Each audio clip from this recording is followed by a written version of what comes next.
มัตถุรัตนตยัสสะขอความนอบน้อมของข้าพเจ้าจงมีแด่พระรัตนตรัยอภิวันทนาน้อมพระจอมไตรอันล้ำค่าพระพุทธาผู้โลกตั้งเป็นองค์แก้วหน่วยปฐมอภิวาทกราบก้มพระธรรมทรงพองใสเลิศวิไลงามงดดังสุรีเนียงพื้นผู้เป็นผืนหน้าบุญล้นพระสังโฆองค์เอกวันธนานกใบขมาก้มกราบการขอถวายความเคารพพระอาจารย์ขันทองผู้เป็นประธานสงฆ์ในสถานที่นี้ด้วยความเคารพอย่างสูงตลอดถึงพระเทรานุเทระเพื่อนสาธมิกทุกรูปทุกองค์ขอความสุขความเจริญจงบังเกิดมีแก่ญาติธรรมเมื่อสักครู่สุขคนทางที่เดินทางมาจากนครหลวงเวียงจันทร์และก็ชาวบ้านบ้านถิ่นบ้านใกล้เคียงเมืองงาแข็งอุดมไทยเมื่อสักครู่สุขคนลำดับต่อไปพวกเราเพื่อนกันฟังธรรมจากเล็กน้อยอาทิตสมิงอาคารัสมิงยังนิหารติปาชนังตังดัสสะโหติอัตถายะโนจะยังตัทธะไดหาติเอวังอาทิตตะกุโลโกชารายะมรณีนะจานิหาเรเทวทาเนนะทินังโหติสุนิพพาตังทินังสุขะพลังโหตินาทินังโหติตังตถาโจราหารันติราชาโนอาคิไดหาตินาสติอัฏฐอันเตนะชาหติสรีรังสัปริกหังเอตทัญญายะเมทาวิปุญเชทัจจาทะเททัจจาทัตวาจาพุตตวาจายะธานุภาวังอนินทิโตสัคขะมุเปติทานันติ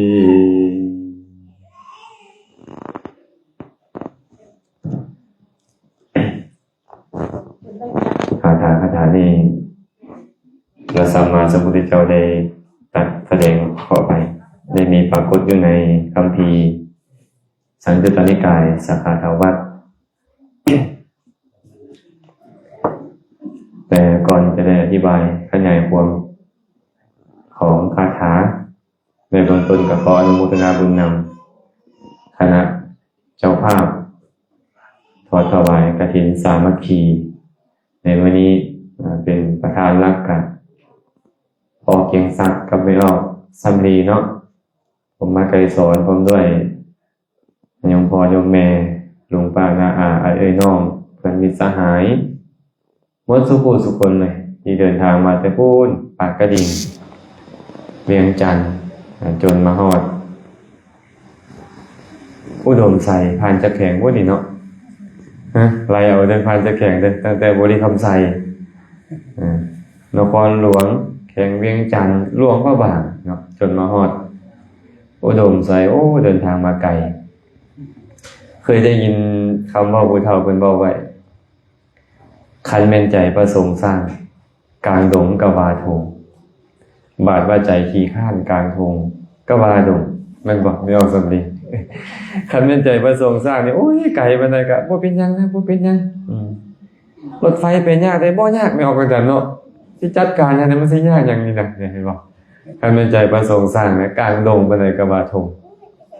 คันปัจจัยขี้ข้านมาโอ้ศรัทธาบ่เกิดนี่เนาะ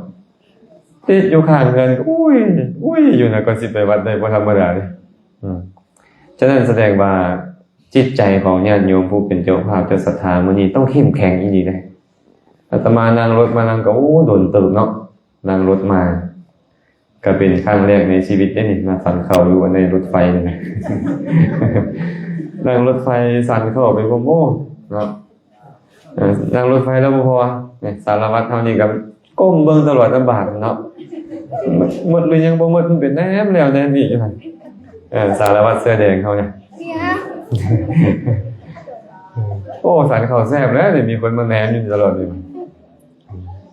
ก็ได้เดินทางมาเนาะรวมกันหลายชีวิตได้ยินข่าวว่า50กว่าแม่นบ่50กว่าชีวิตพร้อมกันเดินทางมาก็ถือว่า เจ้าภาพเจ้าศรัทธานี่ต้องได้มีกำลังจิตกำลังใจดีพอสมควรก็โดยอาศัยการเคยได้ยินได้ฟังธรรมะคำสอนอาศัยครูบาอาจารย์อาศัยเพื่อนกัลยาณมิตรกระตุ้นสัดส่วนให้เราได้เห็นประโยชน์และก็พากันมาเฮ็ดอาตมาเคยเว้าเรื่อยๆเว้ากับญาติโยมเมื่อสุขคนนั่นแหละว่าคนเฮ็ดบุญกุศลคนให้ทานนี่นะบ่แม่นคนมีเงินเฮ็ดคนมีศรัทธาเฮ็ดเห็นบ่คนมีศรัทธาเฮ็ดได้คนมีเงินนี่หลายมีเงินกว่าเฮานี่อีกหลายล้านหลายโกฏมันบ่แต่ว่าเฮ็ดบ่ได้ก็มีญาติโยมเอ้ยเนาะและมีหลายพร้อมแต่พวกเฮานี่ก็บ่เอิ้นว่าร่ำรวยอีหยังดอกเฮาก็เอิ้นว่าพอมีอยู่มีกินแม่นบ่พอมีอยู่มีกินแต่ว่าพวกเฮามีศรัทธาเมื่อมีศรัทธาแล้วได้อดออมยอมไว้นะอดออมยอมไว้มื้อนี้เล็กมื้อนี้น้อยโอ้ตั้งจิตตั้งใจไว้แล้วว่ามื้อวันที่เท่าใดก็มื้อนี้วันที่18นี่นะ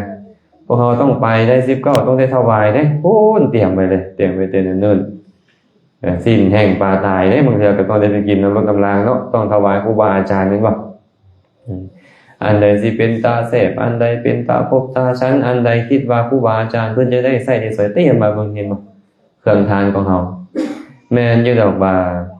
กฐินเว้าถึงเรื่องของจีวรเนาะเว้าถึงเรื่องของจีวรนั่นแหละเป็นชื่อของกฐินในการนำไปทอดถวายในอาวาสใดอาวาสหนึ่งที่มีพระจำพรรษาครบไตรมาสมีแต่เท่านี้แหละได้กฐินนะแต่คนที่มีความรู้มีความเข้าใจหลายก็หันว่ากุศลนี่นะเฮาบ่ควรสันโดษอันใดก็สันโดษได้เข้าใจคำว่าสันโดษบ่แม่นสำลีสันโดษภาษาบาลีว่าสันตุถีหรือสันตุถิแปลว่าพอใจในสิ่งที่มียินดีในสิ่งที่ได้ปัจจัยอย่างอื่นนี่น่ะคันเป็นพระก็จีวรบิณฑบาตเสนาสนะคีรณะเภสัชบริขารนี่ให้สันโดษพระนี่นะญาติโยมคือกันวัตถุเข้าของอีหยังก็ตามอยากมีความสุขให้สันโดษเงินคำกำแก้วทรัพย์สมบัติต่างๆนี่อยากมีความสุขให้สันโดษแต่ว่าบุญกุศลนี่นะบ่ควรสันโดษก็คือบ่ควรพอใจซ้ำเล็กน้อยไอ้บุญกุศลนี่นะคือมื้อนี้แม่นบ่หากเฮาเอาจีวรผืนเดียวมาก็เป็นกฐินแล้วได้แต่ว่าเฮาบ่สันโดษขนาดนั้นในบุญกุศลโอ้คีรณะเภสัชบริขารจำเป็นได้สำหรับครูบาอาจารย์เฮาจัดแจงมาแม่นบ่เฮาทำมาดก็จำเป็นได้เพิ่นได้ขึ้นเทศน์ได้ขึ้นเฮ็ดหยังต่างๆได้สวดปาติโมกข์ได้แม่นบ่เตียงต่างเพิ่นได้ใช้ซอยแล้วก็หามาบาตรก็ต้องได้ใช้แล้วก็หามาแม่นบ่ยารักษาโรคอีหยังต่างๆอันนี้เอิ้นว่าผู้บ่สันโดษในบุญเนาะอันใดที่พอจะหาได้เตรียมมาจนฮอดมื้อฮอดวันมาก็พากันมาจนฮอดนะอันนี้ก็น่าอนุโมทนาในส่วนเบื้องต้นก่อนกับเจ้าภาพว่ามีความตั้งใจดีคันผู้อื่นได้ก็คือสิบ่มาดอกไกลปานนี้เนาะก็คือต้องคนที่มีศรัทธาฉะนั้นเมื่อมีศรัทธาแล้วก็มีการสละแบ่งปันอาตมาก็เลยบอกว่าคนมีศรัทธาเด้อคนเฮ็ดบุญมีกุศลเนี่ยบ่แม่นคนมีเงินแต่บางคนมีศรัทธาดันมีเงินพร้อม ก็เลยเฮ็ดง่ายกว่าคนที่มีศรัทธาแต่บ่มีเงินแม่นบ่บางคนมีเงินหลายแต่ศรัทธามันบ่เกิดนี่นะเฮ็ดบ่ได้ฉะนั้นเฮาเลยมีทั้งสองอย่างมื้อนี้มีศรัทธานะมีเงินมีทองมีทรัพย์สมบัติเข้าของนั้นเฮาก็เลยได้โอกาสในการเฮ็ดแบบนี้เนาะถามว่าเฮ็ดแบบนี้เฮ็ดเพื่อไผเฮาอาจจะบอกว่าเฮ็ดเพื่อครูบาอาจารย์เด้ให้เพิ่นได้รับความสะดวกถูกบ่เนาะถูกแม่นบ่ล่ะแต่ถามว่ากุศลเกิดขึ้นในใจของไผเกิดขึ้นในใจของผู้เฮ็ดนั่นอาตมามักเว้าแบบนี้พระพุทธเจ้าน่ะเว้าบ่แม่นอาตมาเว้าดอกพระพุทธเจ้าบอกว่าคนเฮานี่นะเมื่อจะละโลกนี้ไปกิงหิตัสสะสกังโหติกินจะอาทายคัจฉติกินจัตสะอนุคังโหติฉายาวะอนุปายินีเมื่อคนจะละโลกนี้ไปนี่นะถามตัวเองก่อนขึ้นมาถามตัวเองก่อนอ อันใดเป็นสมบัติของเจ้าเจ้าจะเอาอันใดไปแดแม้นอันใดจะตามเจ้าไปหลังจากเจ้าละโลกนี้ไปพระพุทธเจ้าบอกกันสิเลยให้ตั้งคำถามขึ้นเด้ออันใดเป็นสมบัติของเจ้าแลนด์ครูเซอร์คันนี้บอก หรือว่าอย่างก็ไม่เอาสำนีเต่ามันไม่เกศนานี่บอกที่สมบัติของเขาเลยจึงใดหรือว่าเป็นบุญกุศลให้ถามตัวเองก่อนเจ้าจะเอาอันใดแดไปนะเจ้ามีละติอันผู้เป็นแบบอย่างให้เจ้าเห็นดีนะผู้ประธานประเทศคุณเวลาไปเอาอย่างไปแดเครื่องบินส่วนตัวไปได้บ่สมมุติสักเนาะรถคันงามๆมีจักคันเอาไปได้บ่คนหับไส้จนเต็มบ้านเต็มเมืองเอาไปหับไส้ได้จากคนบ่ให้เจ้าถามแบบนี้แม้นอย่างจะตามตู่เจ้าไปพระพุทธเจ้าถามเองเด้พอกร้อยตอบเองพร้อมอุโภปุญญัญจะปาปัญจะยังมัจโจกุรุเตอิทะสิ่งใดก็ตามที่บุคคลผู้เป็นมนุษย์กระทำแล้วเป็นว่าคือบุญและบาปอุโภทั้งสองอุโภปุญญัญจะปาปัญจะบุญและบาปทั้งสองนี่แหละเป็นว่าตังหิตัสสะสกังโหตินั่นแหละสมบัติของเขาตันจะอาทายะคัจจติเขาจะเอาอันนี้ละไปนะตันจัสสะอนุคังโหติฉายาวะอนุบายินีนี่เท่านั้นเด้อจะตามเขาไปเหมือนเงาตามตัวเขาไปบ่มีอย่างอื่นเลยมีแต่บุญและบาปสองอย่างตัวนั้นอ้าวเกิดว่าเจ้าเอาบาปตามไปหลายบ่เนี่ยและบาปมันเคยบันดาลความสุขให้เกิดขึ้นแก่คนจักเทื่อบ่เคยได้ยินบ่บ่มีพระพุทธเจ้าเว้าไว้แบบนี้เลยพระองค์ภิกษุทั้งหลายกายกรรมทุจริตวจีกรรมทุจริตมโนกรรมทุจริตคือกายวาจาใจที่มันซัวซ่านี่นะจะให้วิบากให้ผลเป็นสุขบ่แม่นฐานะบ่แม่นโอกาสจะมีได้มีบ่ได้เด็ดขาดพระองค์บอกว่าภิกษุทั้งหลายกายกรรมวจีกรรมมโนกรรมทุจริตยอมให้วิบากอันเป็นทุกข์มันก็บันดาลทุกข์ให้เกิดขึ้นกับเฮาขณะเอาบาปไปแม่นบ่ล่ะเจ้าเรามีแต่คิดแต่แนวบ่ดีเว้าแต่แนวบ่ดีเฮ็ดแต่แนวบ่ดีแบบเวลามันส่งผลก็ต้องทุกข์ตรงกันข้ามดีล่ะเจ้าพยายามคิดดีเว้าแต่แนวดีๆออกไปเฮ็ดแต่แนวดีๆไปเอิ้นว่าบุญเวลาบุญส่งผลให้เป็นทุกข์บ่มีทางส่งผลเป็นสุขแน่นอนเอาละตอนที่เจ้าเฮ็ดนี่เจ้าอาจจะลำบากเลยอย่างที่ทางมานั่งฟังธรรมนี่เขาเจ็บแขนเจ็บขาบ่อาจจะลำบากเลยเนาะแต่ว่าเวลาบุญกุศลมันส่งผลนี่นะมีความสุขแน่นอนญาติโยมพระพุทธเจ้าก็ตรัสไว้กับภิกษุทั้งหลายคือกันว่าภิกษุทั้งหลายกายกรรมวจีกรรมมโนกรรมสุจริตคือดีจะส่งผลส่งวิบากอันเป็นทุกข์บ่แม่นฐานะบ่แม่นโอกาสจะมีได้ภิกษุทั้งหลายกายกรรมวจีกรรมมโนกรรมสุจริตยอมให้ผลให้วิบากอันเป็นสุขเขาต้องการอย่างไรต้องการความสุขมั้ยเนาะและเมื่อเฮามาฮู้พร้อมแล้วว่าวิบากผลอันเป็นสุขมันเป็นผลของกุศลสิ่งที่จำเป็นเร่งด่วนที่สุดสำหรับพวกเฮาก็คือการเฮ็ดกุศลย้อนหยังจึงบอกจังซั่นบ่มีผู้ใดรับรองพวกเฮาได้เด้เนาะว่าชีวิตพวกเฮาจะอยู่ได้ดนปานใดทรัพย์สมบัตินี่จะอยู่ได้ดนส่ำใดมีอุทาหรณ์หลายๆอย่างเลยที่เฮ็ดให้พวกเฮาเห็นโดยเฉพาะสังคมปัจจุบันแม่นบ่เมื่อก่อนอาตมาได้ยินพ่ออาจารย์ทองน้องสายเมออนสีไปลงให้ฟังว่าพี่น้องเพิ่นว่าลูกจัดการไป800 ล้านบาทลูกกวดเกี้ยงเลยว่าซั่นหนีไปต่างประเทศเลยโอ้ยแม่นี่สิเป็นสิตายแล้วย้อนทรัพย์นี่ดินบ่อนใดแพงๆเขาไปขายแล้วแม่ออนสีเอ้ยทองคำเป็นก้อนอยู่ตู้เซฟเขากวดเกี้ยงหนีบัดเนี่ยโอ้ยนอนบ่ได้กินบ่ได้บัดเนี่ยทุกข์บ่บัดเนี่ยโอ้ยทุกข์อ่ะใส่อีหยังได้800 ล้านบาทนี้บอกเลยมันน่าจะแบบเรื่องมึนแล้วอันแถววัดวาอาหารบนใกล้เคียงกันเป็นบ่คันเฮ็ดบุญกุศลก็ได้คนกุศลไปสวรรค์บ่แม่นน้อยแหละแต่บ่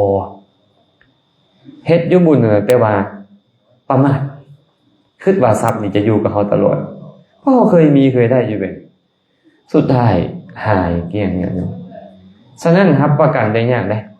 รับประกันได้ยากเอาแล้วครูบาอาจารย์เคยเว้าให้เราฟังมาเนาะแม่นสิสมัยที่พระศรีวลีกำลังจะเกิดเป็นบ่พระศรีวลีนี่เป็นผู้เลิศด้านลาภเนาะนางสุปวาสาผู้เป็นแม่ของเพิ่นนี่นะกำลังจะเกิดเพิ่นตั้งท้องมา7 ปีแล้วเจ็บท้องเกิดลูก7 มื้อแหละส่งผัวไปเฝ้าพระพุทธเจ้าพระเจ้าก็เลยบอกว่าขอให้ครรภ์ของนางจงได้รับความสวัสดีจงคลอดบุตรด้วยความสวัสดีขอลูกของเขาจงได้รับความสวัสดีพอจบลูกเกิดความน่าอัศจรรย์มันเกิดขึ้นก็เลยให้ผัวนี่ไปมนต์พระพุทธเจ้าบอกผัวว่าไปนิมนต์พระพุทธเจ้าให้มารับทานอยู่เฮือนเฮา7 มื้อพี่น้องอ่ะบอกตรงพี่น้องมานิมนต์แต่ว่าเพิ่นรับกิจนิมนต์ผู้อื่นไปแล้วผู้เพิ่นรับกิจนิมนต์เป็นลูกขออภัยเป็นอุบาสกผู้อุปถากพระโมคคัลลานะพระพุทธเจ้าก็เลยบอกพระโมคคัลลานะไปว่าโมคคัลลานะเจ้าจงไปครอบเขาได้บ่ให้เขาเลื่อนซะนางสุปวาสานี่ตั้งท้องมา7 ปีไอ้พวกเฮานี่ถือพา8 เดือน9 เดือนจะบ่แฮงแม่นบ่นางสุปวาสา7 ปีเจ็บท้องเกิดลูกนี่นะพวกเฮามื้อเดียว2 มื้อเนาะแต่เรา7 มื้อพระองค์เลยบอกว่าโมคคัลลานะให้เจ้าไปครอบโยมอุปถากเจ้าว่าให้เลื่อนไปเป็นมื้อที่8ได้บ่ให้ทานจังให้ทานได้บ่ว่าซั่นพระโมคคัลลานะก็เข้าไปแหละไปบอกพอออกเอ้ยนางสุปวาสาเจ็บท้องเกิดลูก7 มื้อแล้วตั้งท้องมา7 ปีแล้วตอนนี้เกิดลูกด้วยความสวัสดีแล้วมามนต์พระพุทธเจ้าให้ไปรับทานอยู่เฮือน7 มื้อให้เจ้าเรือนมื้อรับทานเจ้านี่นะไปเป็นมื้อที่8ได้บ่ให้เราก็ซะ7 มื้อนี่นะว่าซั่นพอนั่นก็คนมีศีลมีธรรมอยู่เนาะก็เลยเว้ากับพระโมคคัลลานะว่าท่านอาจารย์ข้าน้อยนี่บ่ฮู้ว่าข้าน้อยจะตายมื้อใดเด้อนี่นะและข้าน้อยก็บ่ฮู้อยู่ว่าทรัพย์สมบัติข้าน้อยมันจะเหลือฮอดมื้อใดอีกอย่างนึงศรัทธาข้าน้อยก็บ่ฮู้ว่ามันจะยังอยู่บ่อีก7 มื้อนี่นะคันทานรับรองให้ข้าน้อยได้3 อย่างเอาข้าน้อยสิให้ไป1ข้าน้อยต้องบ่ตายภายใน7 มื้อ2ทรัพย์สมบัติข้าน้อยต้องยังอยู่ใน7 มื้อนี่และ3ศรัทธาของเราต้องเป็นปกติไปจนตลอด7 มื้อนี้ครับพระโมคคัลลานะบอกว่าค่อยหาพรได้2 อย่าง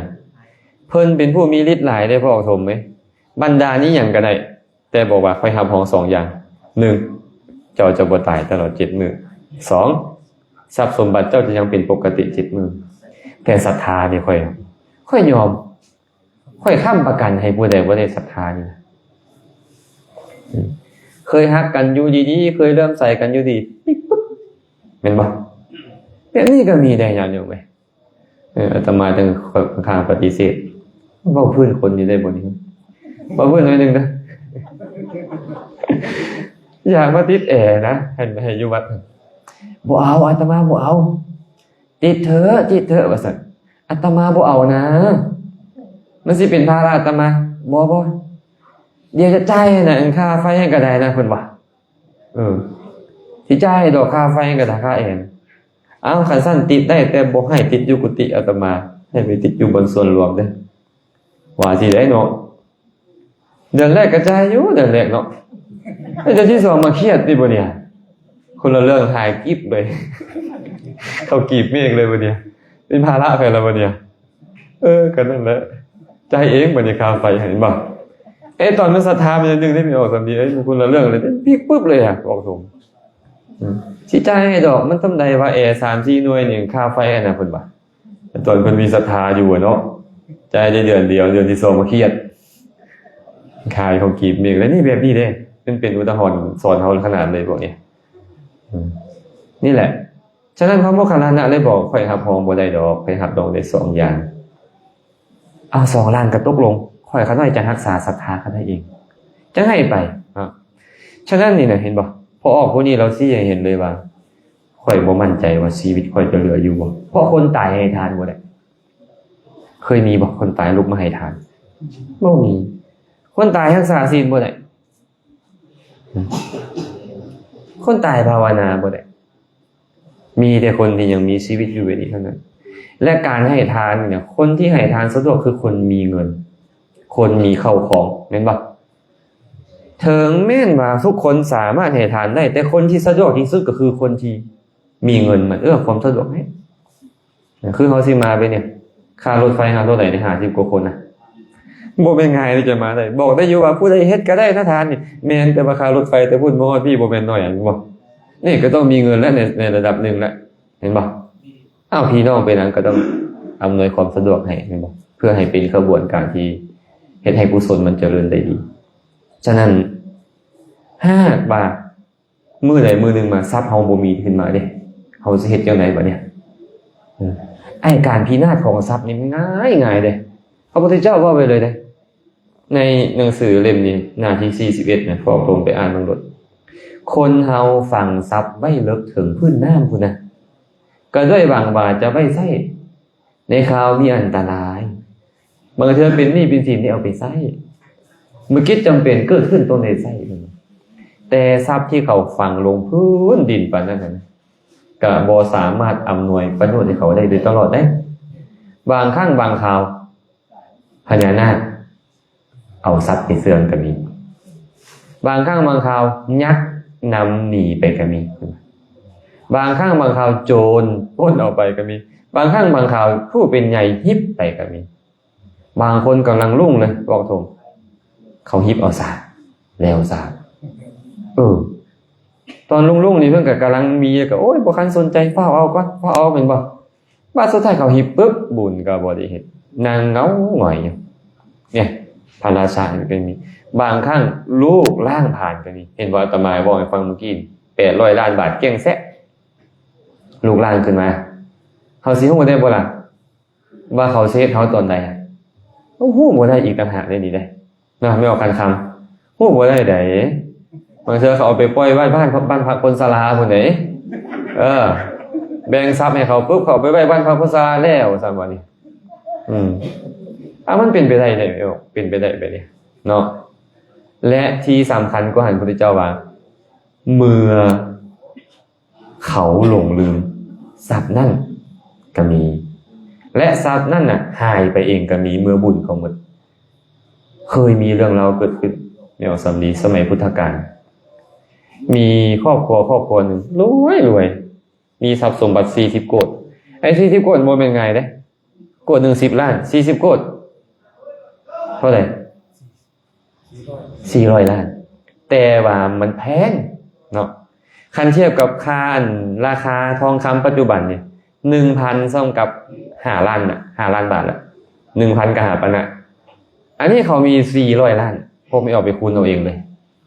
รวยส่ำใดแต่อยู่บ่อยู่ไปก่อนสิเงินคำทองคำกลายเป็นขี้ทานหมดตรงนี้ทุกตัวนี้ก็ได้ทุกแท้ทุกว่าเอาคำเอาเงินใส่อันห้องค้างไว้ไปเปิดเบิ่งอยู่ซื่อๆมื้อนี้ยังเป็นเงินเป็นทองอยู่เกิดว่ามื้ออื่นมากลายเป็นขี้ทานพออยากฆ่าตัวตายเฮ็ดจังได๋ล่ะบัดเนี่ยไปหาหมอดูหมอเดาไปแล้วบัดนี้เนาะไอ้คนเฮามีทุกข์ใครไปหมอดูชื่อหมอดูนี่เขาแม่นโอ้เจ้านี่หมดบุญว่าซั่นแต่เจ้าต้องได้อาศัยบุญคนอื่นได้อาศัยบุญคนอื่นเอาสิเด้อให้เจ้าเอาเงินคำที่กลายเป็นขี้ทานแล้วไปขายอยู่ตลาดเด้อคันผู้ใดมาเหลียวเห็นว่าเป็นขี้ทานเจ้าไล่เขาหนีรถคันผู้ใดมาเห็นแล้วว่าเอาพอตู้เจ้าเอาเงินเอาคำมาขายให้นี่หยังให้เจ้าถามเขาว่าอยู่ไสเงินแล้วให้เขาจับขึ้นมาว่าซั่นตู้นี่ก็คนไปเลยคนไปวางอยู่ตลาดมาเด้อซื้อเงินซื้อคำเด้อมีแต่คนผีบ้าแล้วเนาะไปเอาเงินเอาคำไปขายนี่เนาะโอ้ยไม่ออกจันเขาไม่ได้บ้าได้หรอกสิว่าขายทองคำนี่ถือว่าดีแล้วคือมือนี่นะแต่ว่าเราค่ะนะการที่เขานี่ไปแสวงหาเอาเงินมาเอาเครื่องไปขายเอาเงินมาตัวเองอะไรอยากเอาเงินไปขายเอาอย่างอื่นนี่นะมันก็เลยตรงกันข้ามกันนะเขาว่าโอ้ตัวนี้เป็นบ้าบ่นี่นะว่าสักมีพวกคนมาเห็นกันมาขายขี้ท่านี่อย่างประตูบนเป็นเรื่องของเจ้านี้เจ้าเนี่ยเราว่าปรากฏว่านางซื้อเรานางกีสาโคตมีนางอันนี้เราไปเรียวเห็นตายปีที่เกินแต่คำพอตู้นี่เราเอาเงินเอาคำมาขายพอตู้แม่นอย่างเจ้าคือมานางขายเงินขายคำอยู่นี่ว่าสักอยู่ใส่อีล่ะแล้วก็ไปจับแล้วนางนั่นเนาะ จับขึ้นมาบ่ได้ก็เป็นก้อนเงินก้อนคำขึ้นมาคือเก่าอันเงินเพิ่นอยู่ใส่อีกก็จับเราก็เลยสู้ขอนางอันนี้ไปเป็นลูกไผ่เราเลยตั้งแต่มื้อนั้นมาใส่นางอันนี้บัดนี้นางอันนี้ไปจับใส่อันเงินคำเก่าเรากลายเป็นคำออกมาได้อาศัยบุญหมู่บัดนี้เพราะบุญตัวเองหมดเป็ดเด้แล้วเฮาบ่แน่ที่คันสมมุติเฮาขึ้นมาได้ไม่ออกซำนี้กลายเป็นขี้ทานขึ้นมาแท้ๆบัดนี้เอาไปหาบ่เจอซะอันคนสิมาจับหั่นน่ะเฮ็ดจังได๋ล่ะบัดนี้ลำบากเนาะมันเฮ็ดอีหยังก็เฮ็ดบ่ได้แล้วฉะนั้นมันเป็นไปได้เด้สุดท้ายแล้วนางอันนี้ก็ได้แต่งงานมีลูกตายแล้วให้บ่เคยเห็นผู้ตายคนตายจักเทื่อนึงได้เข้าไปเฝ้าพระพุทธเจ้าอนุเคราะห์ให้ไปเอาเม็ดผักกาดมาหั่นแล้วบ่อันเฮาเบิ่งในอันที่เขาเฮ็ดออกมานะสุดท้ายได้ฟังธรรมบรรลุเป็นพระโสดาบันบวชแล้วเจริญกุศลบรรลุเป็นพระอรหันต์ได้เรานี่นะเราบรรลุธรรมเรียบร้อยเด้กำลังว่าให้พวกเฮาฟังว่านี่ทรัพย์สมบัติมันกลายเป็นแบบนี้เองก็มีบางเทื่อบัดนี้เฮานี่นะหลงลืมบนเมียนก็มีไอ้สติสตางค์คนซุมื้อนี่แฮงมันน้อยลงอาตมาสังเกตเบิ่งตัวเองดอกเอาวันโทรศัพท์ยัดใส่ถุงไปเลาะถามหมู่เห็นโทรศัพท์อาจารย์บ่เพิ่นว่าตรงไหมไปปานนั่นแหละได้มีออกไปบางเทื่อก็ได้เอาใช่เอาว่าไปถามหมู่สุดท้ายมีถุงยามันตรงนู้นบ่เป็นง่ายเด้บ่เฮาเนี่ยอาตมาก็คิดว่าบ่แม่นแต่อาตมาตกเป็นนั่งแถวหน้าก็สิหลายคนตกเป็นแล้วเกิดว่ามันเป็นทรัพย์อย่างอื่นขึ้นมาแต่เฮาหลงนี่ก็เสียหายซื่อๆอีกเห็นบ่พระพุทธเจ้าก็เลยบอกว่าทรัพย์สมบัติแบบนี้บ่ได้อำนวยประโยชน์ให้เขาได้ตลอดได้มันพินาศไปด้วยเหตุหลายๆประการเนาะมันพินาศไปด้วยเหตุหลายๆประการเพราะฉะนั้นน่ะเขาจึงฟ้าวเฮ็ดมื้อนี้ให้ดีที่สุดมื้อนี้แหละเพราะมื้ออื่นบ่แน่ชีวิตเฮาบ่แน่และทรัพย์สมบัติเฮาบ่แน่เคยมีหลายแล้วได้ตอนมีนี่โอ้ยเพิ่นเล่นเพิ่นกินเพิ่นบ่ค่อยสนใจนะบาดทรัพย์สมบัติพินาศมาโอ้อิจฉาหมู่บัดนี้อยากเฮ็ดคือหมู่เด้ตอนนั้นค่อยคือบ่เฮ็ดตอนนั้นค่อยคือบ่เฮ็ดไม่กินแหน่แค่แต่ละลาบ่ได้หยังเลยเด้เนาะตอนเฮายังมีเหือแฮงมีกำลังยังมีชีวิตอยู่ยังมีทรัพย์สมบัติให้ฟ้าเฮ็ดเนาะอาตมาก็เลยเอาคาถาจะมาเว้าให้ฟังเมื่อกี้นี้ว่าอาทิตตสมิงอาคารัสมิงยังนิหรติภาชนังตังตัสสะโหติอัฏฐายะโนจะยังตัฏฐะไดหติคาถานี้มีเทวดาตัวหนึ่งไปกล่าวไว้และพระพุทธเจ้ากล่าวว่าไว้คือกันนี้เมื่อเฮือนทึกไฟไหมเพิ่นว่าเจ้าของเฮือนนำภาชนะอันใดก็ตามออกจากเฮือนหลังนั้นไปได้ภาชนะนั้นเท่านั้นจะเป็นสมบัติของเขาสิ่งที่เหลืออยู่ในเหือนนั่นล้วนถูกไฟไหม้ทิ่มหมดแม่นบ่แม่นเห็นบ่ช่วงวางเดือน3เดือน4เนาะอากาศร้อนๆขึ้นมาไฟไหม้หมดบางคนก็นั่งห้องนั่งให้และใหม่ๆสดๆนี่ช่วงน้ำท่วมนี่บ่น้ำท่วมฟ้าวคนเครื่องขึ้นเทิงเฮือนคนเครื่องขึ้นไว้เทิงเฮือนหมดไฟไหม้เฮือนอีกเป็นจังได๋บัดนี้เพียงทรัพย์สมบัตินะได้อย่างบ่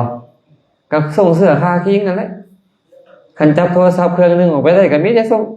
โทรศัพท์เครื่องนึงนั่นแหละเป็นบ่จะเป็นสมบัติของเขาแท้ๆอีกล่วงหลายภายมากบ่เป็นประโยชน์เลยใหม่เมิด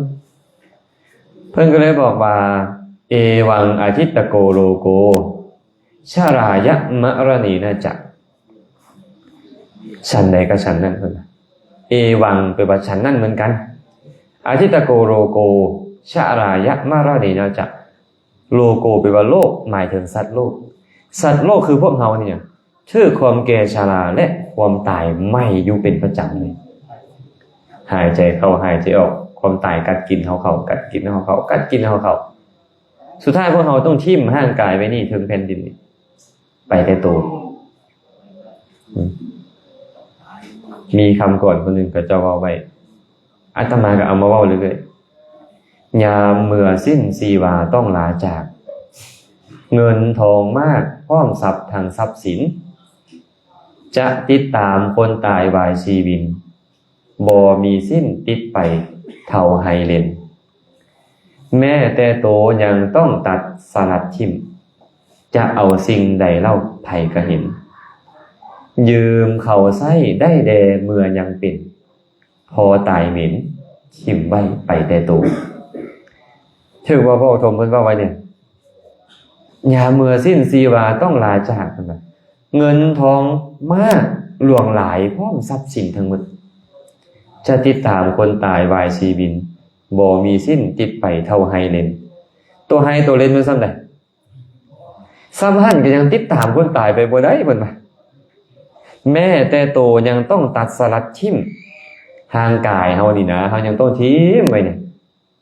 จะเอาสิ่งใดล่ะไผก็เห็นหมดทุกคน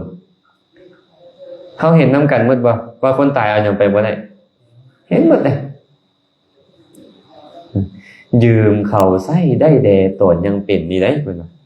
พอตายเหม็นทิ่มไว้ไปแต่โตตอนนี้เฮามายืมโลกใส่เลยยืมใส่เฮ็ดหยังล่ะยืมใส่ซื้ออยู่ซื้อกินยืมใส่เลี้ยงพ่อเลี้ยงแม่ยืมใส่เลี้ยงลูกเลี้ยงเต้ายืมใส่เรื่องเพื่อนมิตรสหายยืมใส่เรื่องเลี้ยงคนใส่เลี้ยงคนมาอาศัยยืมใส่เฮ็ดบุญเฮ็ดกุศลเท่านั้นแหละได้เฮามายืมใส่เลยสุดท้ายส่งคืนหมดบ่ส่งคืนหมดพอตายเหม็นทิ่มไว้ไปแต่โตคำว่าไปแต่โตนี่คือเฮาเอาหยังไปบ่ได้อันใดที่เฮาเฮ็ดไว้แล้วนี่นะด้วยกายวาจาใจมีแต่อันนั้นแหละติดตามเฮาไปเฮากำลังถือใหม่อยู่เด้อตอนนี้เตือนตัวเองตลอดได้เจ้าสิตายสิเหม็นแล้วได้สิได้ทิ่มทุกอย่างไว้ที่ไปแต่โตแล้วเด้อีหยังเด้ที่เจ้าจะแบกไปได้นี่บ่มีได้กุศลคุณงามความดีเท่านั้นได้ที่จะติดตามเจ้าไปเพิ่นก็เลยบอกว่าเอวังอาทิตตโกโลโกชาลายะมาลเนนะจะนิหะเรเทวะทาเนนะทินนังโหติสุนิพพตังเพราะฉะนั้นเด้อบุคคลควรนำออกนิหะเรเทวะทาเนนะด้วยการให้ทานทินนังโหติสุนิพพตังสิ่งใดให้แล้วซื้อวานนำออกดีแล้วเพิ่นว่าทินนังโหติสุนิพพตังทินนังสุขะพลังโหตินาทินนังโหติตังตถาสิ่งใดให้แล้วสิ่งนั้นยอมอำนวยผลอันเป็นสุขให้เกิดขึ้นแก่เจ้าแต่สิ่งใดบ่ให้บ่เป็นเช่นนั้นเลยสมมุติว่าเฮามีทรัพย์สมบัติอยู่แสนล้านเจ้าให้ไปแค่แสนกีบกันนั่นแหละจะอำนวยประโยชน์สุขให้กับเจ้าอีกแสนล้านนั้นบ่มีประโยชน์เลยมันบ่อำนวยประโยชน์สุขให้เกิดขึ้นได้เพิ่นเนาะที่จือเด้อบอกเลยเด้อทินนังสุขะพลังโหติเพิ่นสิ่งใดให้แล้วจะนำผลอันเป็นสุขมาให้แน่นอนนาทินนางโหติตังตถาอันใดบ่ได้ให้บ่เป็นเช่นนั้นเลยบ่เป็นเช่นนั้นเลยสมมุติเฮามีข้าวอยู่เปานึงนี่น่ะเจ้านึ่งมาถ้วยนึงหุงมาถ้วยนึงมาสู่หมู่กินนั่นแหละสิ่งที่เจ้าให้หมู่กินนั่นแหละมันจะเป็นประโยชน์นำความสุขมาให้แก่เจ้าคันหมู่มีศีลหลายขึ้นเด้หมู่มีศีล5มันก็อานิสงส์หลายขึ้นอำนวยประโยชน์สุขหลายขึ้นหมู่มีศีล8หมู่มีศีล10หมู่มีศีล227ขึ้นมาเห็นบ่ผลมันก็อำนวยสุขให้หลายขึ้นพระพุทธเจ้าก็เลยบอกขออภัยเพิ่นก็ได้กล่าวคาถาต่อไปโจราหารันติราชาโนอัคคิไดหาตินาสติเพราะเหตุใดล่ะเพราะ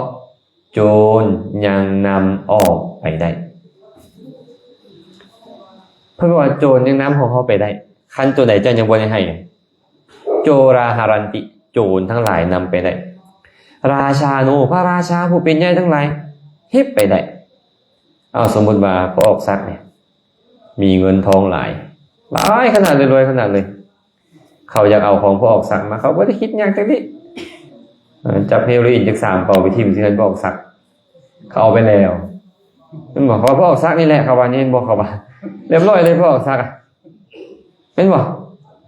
เวลาเขาจะเอาของเขาบ่ได้ยากจะดีคันอกุศลมันได้โอกาสส่งผลเขาก็เลยต้องสร้างแต่กุศลนั้นไปเบียดเบียนตัวนั้นทุกคนเคยลักขโมยคนอื่นมาเบิดได้ญาติโยมมั้ยและมันรอท่าจะเสียอยู่ทรัพย์นี่นะแต่ว่าหลายๆคนเขาก็เฮ็ดดีนำค ความดีที่เขาให้กับไปเบียดเบียนถึงมันจะเสียมันเสือเท่าละหน่อยบ่เนี่ยมันเสียเท่าละหน่อยมันบ่เสียหลายอันนี้ก็ยังไขได้เนาะเพิ่นก็เลยบอกว่าโจรังหารันติราชาโนเด้อโจรก็ตามเนี่ยพระราชาทั้งหลายก็ตามนำไปอัคคิไดหติไฟไหม้ก็มีบางเทื่อไฟไหม้ถึงแม่นว่าเพิ่นจะเว้าแต่ไฟไหม้ก็จริงน้ำท่วมนี่เสียหายบ่ทรัพย์เนี่ยหลวงน้ำทาปีกายเนาะเกลี้ยงเลยเป็นบ่ปีนี้เท่าไหร่บริคันบ่ทีนี้ถ้าแข่งบริคันเป็นบ่กับไอ้บ่มีแข่งในเมืองบริคันน้ำเล่นงานกับแถวนี้เนาะแถวบ้านนี้อย่างแถวน้ำเงิมนี่ก็โอ้ยพินาศขนาดเลยเห็นบ่เนี่ยเวลามันจะเอาคืนบ่ยากจักนี้ได้มีหลายปานใดมันก็เอาคืนอกุศลมาได้โอกาสส่งผลข้ออาจินนาทานได้นี่ได้ต้องเป็นโทษของมันเนาะเอาแล้วทรัพย์พินาศเองก็มีเพิ่นว่าบางเทื่อบ่มีผู้ใดเอาของเฮาไปได้อยู่ซื่อมันหายเองเมื่อเฮาหมดบุญมันหายเองบอกตรงหรือทานญาติผู้บ่เป็นที่ฮักล่างผ่านไปคืออาตมาว่าให้ฟังเมื่อกี้นี่เพิ่นเลยบอกไปนี่เฮ็ดจังได๋ล่ะบัดนี้น่ะอาทะอีกอย่างหนึ่งเพิ่นว่าอันเตนะสหติชะลีลังสัปปริกหังแม่ได้โตของเฮานี่นะเฮาก็ยังต้องสละไปเอตทัญญายะเมธาวีพุนเชทะจะทะเททะจะฉะนั้นเด้อเมธาวีเป็นนักปราชญ์ผู้มีปัญญาควรเฝ้าบริโภคซะ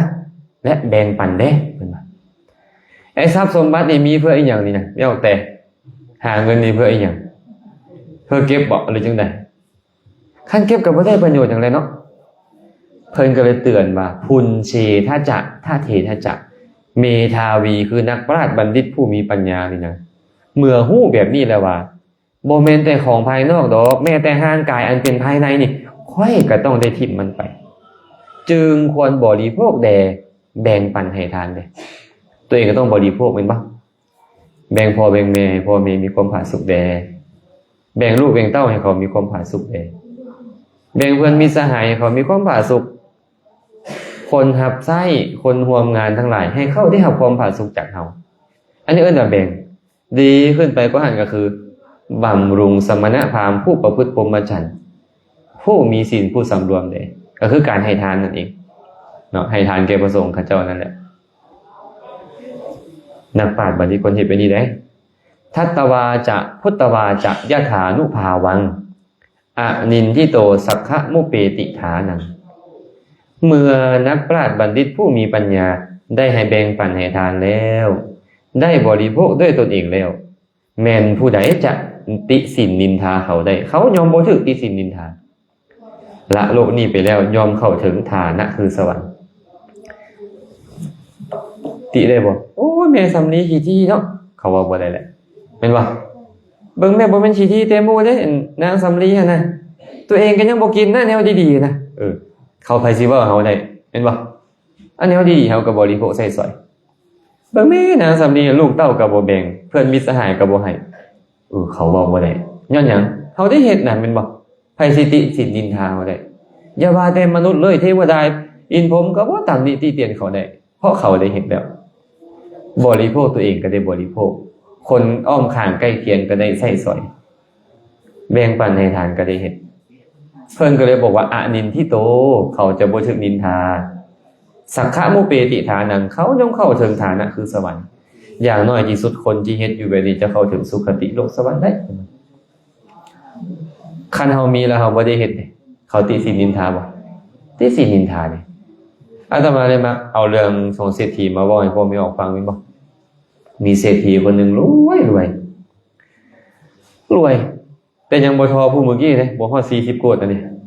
นี้มีแต่10ล้านก็คือโกฏนึงเพิ่นนี่น่ะแต่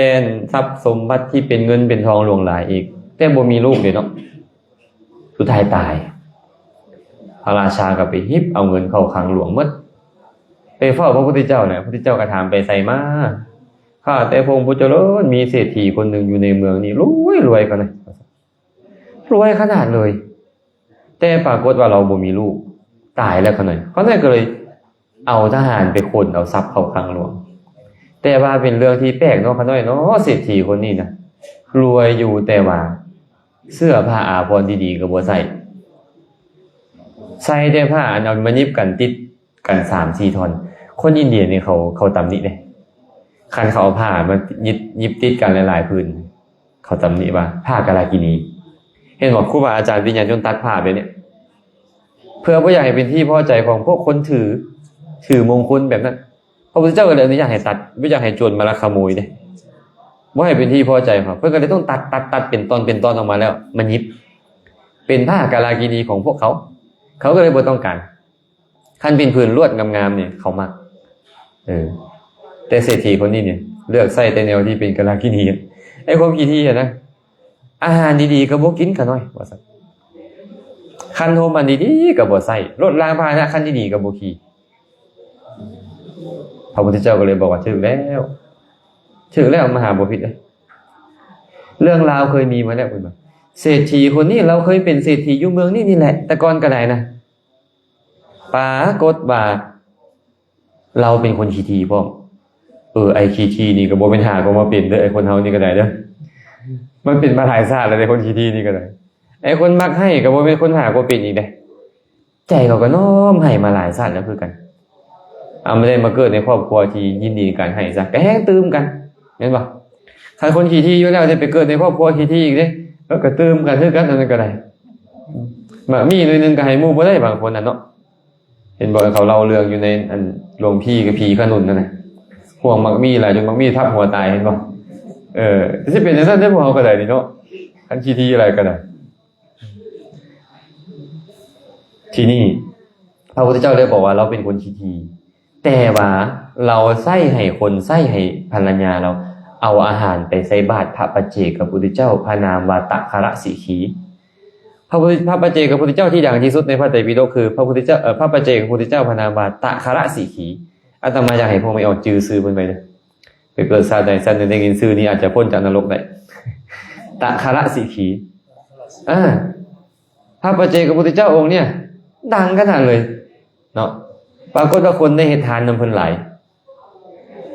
ชื่อว่าตัคระสีขีพระพุทธเจ้าเลยบอกว่าเศรษฐีคนนี้ในอดีตชาติเราเคยเป็นเศรษฐีที่แต่ละยังใส่คนใส่ให้เอาอาหารใส่บาตรอยู่ว่าซั่นแต่ว่าเสียดายในภายหลังไปก็มาซ้อมเบิ่งได้บ่อาหารเขาหน่อยอาตมาได้เลยเด้เบิ่งดูว่าซั่นว้าเอาอาหารดีให้แท้เมียเฮานี่ก็ได้กินก็สิเป็นนอนละล่าที่บ่มันพระปัจเจกองค์นี่นะเพิ่นว่าให้คนใส่นี่เขายังเฮ็ดเวียกเฮ็ดงานได้นี่เราคิดถูกบ่ก็ถูกอยู่ในมุมมองของเรานะแต่ว่าเป็นการเสียดายในภายหลังพระพุทธเจ้าก็เลยบอกว่าแต่เขาฆ่าลูกน้อยคนเดียวของอ้ายเขาเพราะเหตุแห่งทรัพย์อ้ายมีลูกชายอยู่คนนึงอ้ายตายตัวเองก็เลยไปแต่งงานกับเอ้ยไพ่พอแต่งงานกับเอ้ยไพ่แล้วลูกน้อยของอ้ายก็เลยมาบอกอันนี้ก็ของพ่อค่อยเด้อันนี้ก็ของพ่อค่อยเด้เป็นของค่อยทั้งหมดเด้บ่เธอ1เธอ2กับใครเด้เนาะเราดูเขาโอ้เด็กน้อยนี่ขนาดยังน้อยยังซ้ำนี่แหละใหญ่มามันสิซ้ำใดนี่นะตัดไฟแต่ต้นลมดีกว่ายั่วไปปลาราคาทิพย์ย่านเสียทรัพย์นะมหาบ่พิษเขาตกนรกตลอด100 ปีตลอด1,000 ปีตลอด100,000 ปีเป็นอันมากย้อนเขาฆ่าลูกน้อยของอ้ายเขาเกิดมาในชาติปัจจุบันนี้เขาก็บ่มีลูกอีกเพราะฆ่าลูกเพิ่นฮะด้วยอานิสงส์ที่เราใส่ให้คนเอาอาหารไปใส่บาตรพระปัจเจกพุทธเจ้าเป็นเหตุให้เราไปเกิดในสวรรค์7ชาติไปเกิดในสวรรค์ชั้นดาวดึงส์อายุ36 ล้านปีได้พอผม7ชาติใส่ซื่อๆได้นี่นะและมาเกิดเป็นเศรษฐีอยู่เมืองนี่7ชาติคือกันเบิ่งมั้ย14ชาติเนี่ยได้เสวยสุขตลอดเลยเนาะแต่ว่ามหาบุพิตบุญเก่าของเราก็หมดแล้วบุญใหม่ก็บ่ได้สั่งสมไว้ตอนนี้เศรษฐีคนนี้ไม่อยู่ในมหาโลรุวะนรกแล้วว่าไม่อยู่หมู่นรกชื่อว่ามหาโลรุวะแล้ว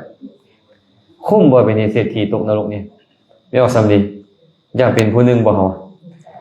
คันบ่อยากเป็นผู้นึงนี่เฮาจะไปเฮ็ดกับเขาเถาะเนาะ มีน้อยก็แบ่งน้อยปันน้อยนะเอามื้อนี้โอ้ยข่อยมีข้าวหางติ๊บนึงบ่ให้บ่ได้หมดติ๊บก็ให้จัก 2-3 คำซั่นเนาะมื้อนี้ได้ข้าวเจ้าหม้อนึงก็เฮ็ดตามที่เฮามีนะให้แบ่งปันยินดีในการให้ฝึกให้ได้คันเฮาบ่ฝึกให้นี่อุปสรรคมันจะมีมาตลอดเลยเนาะจนว่าพระอัตถกถาจารย์เพิ่นเว้าไว้แบบนี้เด้อะทันตะธรรมนังทานังอะทานังทันตะทูสกังทาเนนะปิยบาเจนะโอนะมันตินะมันติจักเพิ่นบอกว่าการให้ทานเป็นการฝึกจิตที่ยังบ่ถูกฝึกอะทันตะธรรมนังทานังเพิ่นว่าการให้เนี่ยเป็นการฝึกจิตที่บ่เคยฝึกคันคนบ่เคยให้เลยนี่เนี่ยได้ฝึกให้เธอน้อยเถอะมันยินดีในการให้เพิ่นไปเลยและการให้ของเรานี่จะมันสะอาดบริสุทธิ์ขึ้นเรื่อยๆใจของเขานี่นะแต่ตรงกันข้ามอะทานังทันตะทูสกังการบ่ให้เป็นการประทุษร้ายจิตที่ฝึกดีแล้วสมมุติพ่อผมนี่นะให้ทานดีๆก่อนหน้านี่เกิดมีเรื่องราวบางอย่างเกิดขึ้นบ่เฮ็ดแล้วค่อยนะเศร้าไปเลยได้บ่นี่อนาคตให้ยากขึ้นได้และหลังจากนั้นจะกลายเป็นคนดีๆขึ้นมาเลยมันเป็นไปอัตโนมัติของมันเพิ่นเลยบอกว่าการให้เป็นการฝึกจิตที่ยังบ่ถูกฝึกแต่การบ่ให้เป็นการประทุษร้ายจิตที่ฝึกดีแล้วทาเนนะปิยวาเจนะโอนะมันตินะมันติจะใจของคนนี่นะทางคนรับก็ตามคนให้ก็ตามยอมโอนอ่อนยอมน้อมลงเพราะการให้และเพราะการเว้าคำเว้าอ่อนหวานคันเวลากดกันอยู่ดีๆนี่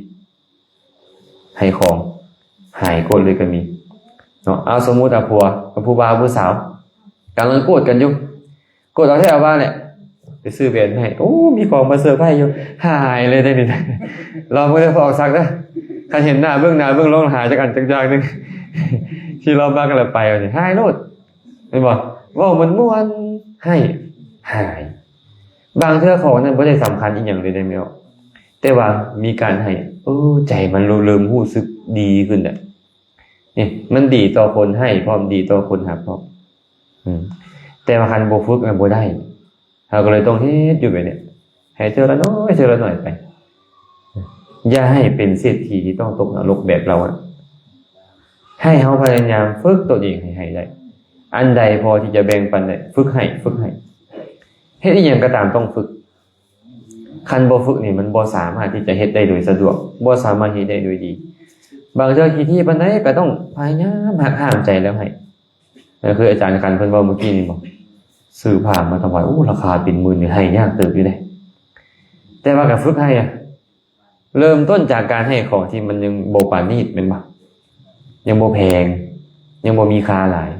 ก็เริ่มให้จริงที่เลยขึ้นได้อันนี้น่าอนุโมทนาเด้น่าอนุโมทนาเนาะเพราะฉะนั้นมื้อนี้พวกเราจึงชื่อว่าเห็นประโยชน์ตนแล้วล่ะนี่ฮู้เลยว่าเอาหยังไปบ่ได้สิ่งที่จะเอาไปได้มีแต่บุญและบาปคันเอาอันใดไปหลายมันก็ส่งผลให้เฮาหลายคันเอาบุญไปหลายมันก็ส่งผลให้เฮาเป็นสุขหลายคันเอาบาปไปหลายก็แน่นอนแหละมันก็ต้องส่งผลให้เป็นทุกข์ให้พวกเฮาหลายขึ้นมื้อนี้เฮาเลยต้องฝึกเฮ็ดอุปสรรคหลายอย่างนึง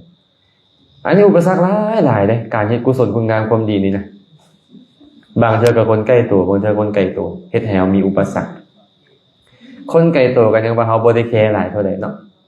แต่คนใกล้ตัวเฮาเริ่มแคร์กันแม่นบ่สมมุติเฮาปารบอยากให้ทานขึ้นมาโอ้ยอย่าเฮ็ดเถาะอันนั้นเป็นอันนั้นเด้อันนี้เป็นอันใจมันเริ่มเสียแล้วแม่นบ่มันเริ่มเสียแล้วได้ยินคนนี้เว้าแบบนั้นได้รับอารมณ์นี้เข้ามามันก็เริ่มท้อเริ่มถอยใจแล้วเฮ็ดยากการที่เฮาอยากเฮ็ดมันก็ยากเติบเลยเด้อยากเฮ็ดแล้วนะตอนนี้นะและตั้งใจดีพร้อมไปมีอุปสรรคบางอย่างใจเสียหายเฮ็ดบ่ได้เลยก็มีบางคนก็เฮ็ดอยู่แต่ใจบ่แซ่บซึ้งคือเก่าเลยเคยมีเรื่องราวเกิดขึ้นอันนี้ขอเว้าสู่ฟังสมัยพุทธกาลมีเศรษฐีคนหนึ่งเราชื่อว่าอนาถบิณฑิกะเศรษฐีพวกเราฮู้เราดีแหละเราสร้างวัดชื่อหยังชื่อว่าวัดพระเชตวันสละทรัพย์54โกฏคิดแล้วจ้ะอัน54โกฏก็คือว่าให้ฟังเมื่อกี้นี่แหละ 1,000 เท่ากับ5ล้าน 54 โกดมันเท่าไหร่ก็คิดไล่เอาแพงกว่าเงินดอลลาร์อีกต่างหากเนาะตั้งแต่เมืองราชคฤห์ไปฮอดเมืองสาวัตถีนี่45 โยชน์ให้โยชน์ละแสนโยชน์ละแสนเฮ็ดที่อยู่ต้อนรับพระพุทธเจ้าระหว่างที่เพิ่นเดินทางมาพร้อมด้วยพระสงฆ์เอาเฮ็ดนั่นให้ทานมื้อนึงประมาณ 2,000 องค์พระไปเฮือนเราเดี๋ยวสำลีหลายสุดเท่าไหร่มันพาเข้าเฮือนเฮานะสิเป็น60-70เนาะบางเทื่อก็บ่เกิน100ดอกไปอ่ะ100นึงซะสูงสุดเท่านั้นเนาะแต่อันนี้มื้อละเฮานี่ดนๆบางเทื่อเป็นปีบ่ได้เทื่อนึงเฮาเนาะแต่เพิ่นน่ะมื้อละเป็น 1,000-2,000 องค์เข้าเฮือนและบ่แม่นคนธรรมดาเด้บ่าวถมพระพุทธเจ้าไปเฮือนน่ะคมปลื้มปิติยินดีเราสิหลายซำใดพระโมคคัลลานะพระสารีบุตรไปตลอดพระอรหันต์ผู้ถึงพร้อมด้วยปฏิสัมภิทาเป็นพันๆเข้าเฮือนอยู่แบบนี้เคยเบิ่งดูว่าบุญเราหลายบ่หลายบ่พระถมบ่เฮาจื้อได้เป็นว่าคนจันทร์เด้ขนาดเพิ่นบุญหลายขนาดนั้นน่ะสุดท้ายถูกโกงเขายืมเงินไปลงทุนนำกันเขาโกงไปเลย18 โกดทรัพย์ที่เอาไปฝังไว้ใกล้แคมน้ำแม้นมันเป็นไปได้ตะลิงดันมาพังเอาทรงนั้นพอดีเซาะเงิน18 โกดหนีหมดถามว่าเราบ่มีบุญบ่ว่าเราจึงเป็นแบบนั้นแม่นสิพระอรหันต์เขาเงินมื้อละเป็น 1,000-2,000 ไผสิมีบุญเท่าเราและใจเราเฮ็ดนี่บ่คือเฮาเด้ใจเราเป็นพระโสดาบันไอ้พวกเฮานี่บางเทื่อยังมีความขี้ๆขึ้นมาแทรกในระหว่างบางเทื่อบ่แต่ว่าพระโสดาบันขี้ๆบ่มีแล้วและศีลของพระโสดาบันสมบูรณ์แน่นอนให้ทานกับพระอรหันต์อีกพระองค์กับพระสงฆ์อีกคิดเบิ่งดูว่าบุญเราหลายบ่ศีลสมบูรณ์จาคะสมบูรณ์ศรัทธาสมบูรณ์ได้ให้ทานกับผู้มีศีลบริบูรณ์เมื่อเทียบกับเฮาไผบุญหลายก่อนแต่ว่าบาปมันก็บ่เคยทิ่มเจ้าคือกันเจ้าเป็นโสดาบันแล้วค่อยบ่สนพระอรหันต์เข้าไปเฮือนเจ้าซุมื้อละเป็นพันค่อยบ่สนตอนนี้ฮอดเวลาค่อยจัดการเลย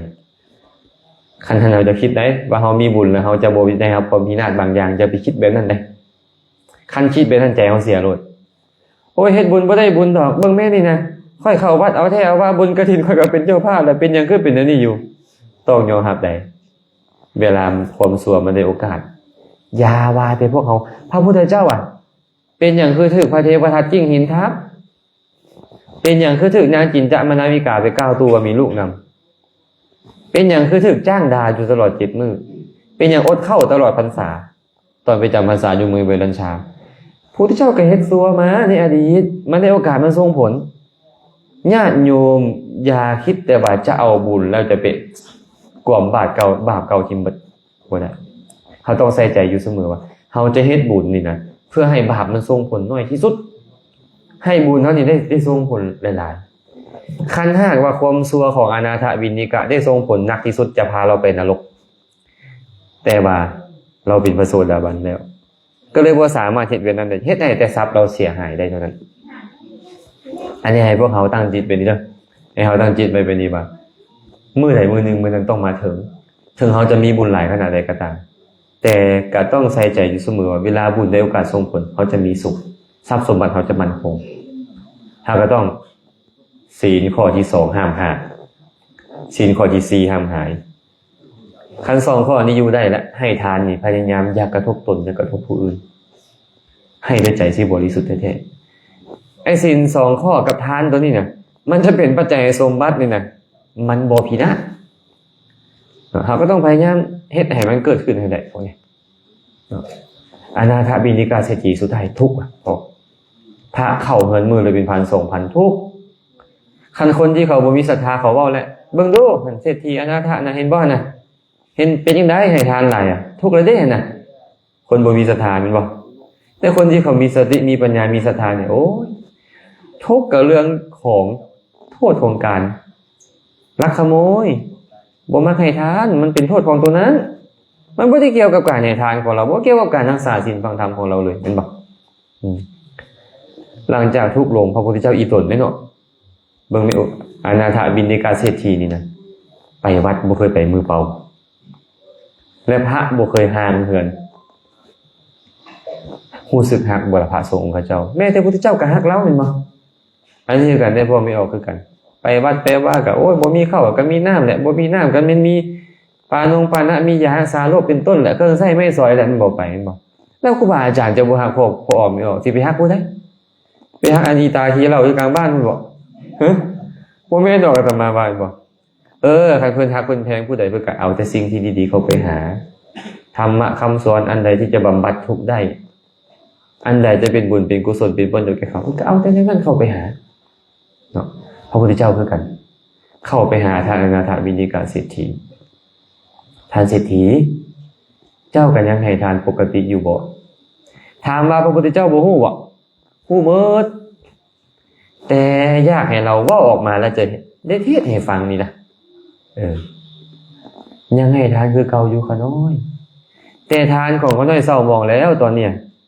ข้าวเม็ดดีๆก็บ่มีเงินไปซื้อมาให้ทานแล้วได้แต่ข้าวที่มันเสียมันเป็นข้าวปลายเกียนแล้วเม็ดหักๆแล้วอาหารดีๆก็เอาให้ทานบ่ได้แล้วขน้อยเอาน้ำผักกาดส้มหั่นมาให้ทานนะเดี๋ยวนี้ไอ้ตอนนึงก็ได้ฟักไส้นะพวกโทมไอ้เป็นต้นใหญ่ๆก็ยังยากแล้วนะเราเว้าเองเลยเด้พระพุทธเจ้าก็เลยว่าทานเศรษฐีเจ้าอย่าคิดแบบนั้นแหมพระพุทธเจ้าก็เข้าเงินเจ้าตลอดพระอรหันต์ก็เข้าเงินเจ้าพระสงฆ์เข้าเงินเจ้าตลอดเจ้าว่าเจ้าให้ทาน2หม่องมาบ่แม่นได้ทานเศรษฐีคนบางคนในโลกนี้นี่นะให้ของปานนี่ก็ตาม2หม่องก็ตามคองหั่นน่ะแต่เขาเฮ็ดด้วยความบ่เคารพบ่อ่อนน้อมบ่ให้โดยมือตัวเองให้เหมือนจะทิ่มจะเสียบ่ฮู้เหตุบ่ฮู้ผลแล้วให้ไปเขาไปเกิดที่ใดก็ตามทานนั่นทรงผลเขาจะมั่งคั่งร่ำรวยได้แต่ว่าบริวารชนของเขาจะบ่เงียงหูลงฟังเขาด้วยความเคารพและเขาจะบ่ยินดีในการบริโภคใช้สอยของที่ดีๆยิ่งขึ้นไปพร้อม